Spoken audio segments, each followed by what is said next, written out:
Ki te rohe o whakatāne iaia nei me te maruretanga o taua rohe e tāwhiri mātea i ngā rā nei.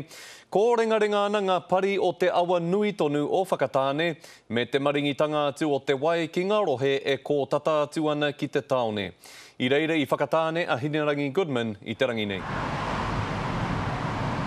Pukuriri ana te āhua o te rere o te awa o whakatāne i te ata nei. Me te aro kore, ko wai kai runga, kai mua, kai ona taha rānei. O tino mataku ke au i te āhua o te wai nai nei. Te āhua nei ka piki mai, ka uhia mai tēnei wai i te wai. I was asleep last night because it just rained so much and never went outside, and when I came out it was a big surprise seeing this.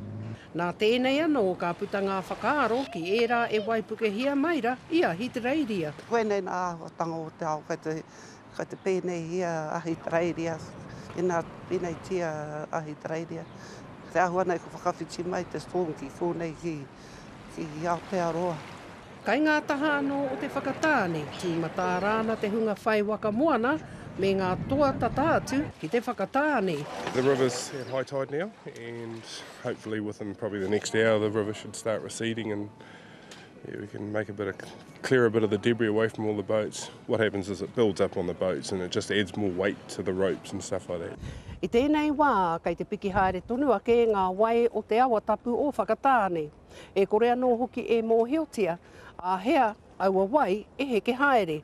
Engari e ai ki ngā tohu a tāwhiri mātea, he nui atu anō ngā ua, kei te heke o tirā i ngā maunga o te urewera e whāngai mai ana ki tēnei. It'll stay quite high for quite a few hours to come, so we'll be monitoring all of our systems and the water levels around here probably for the next 24 hours.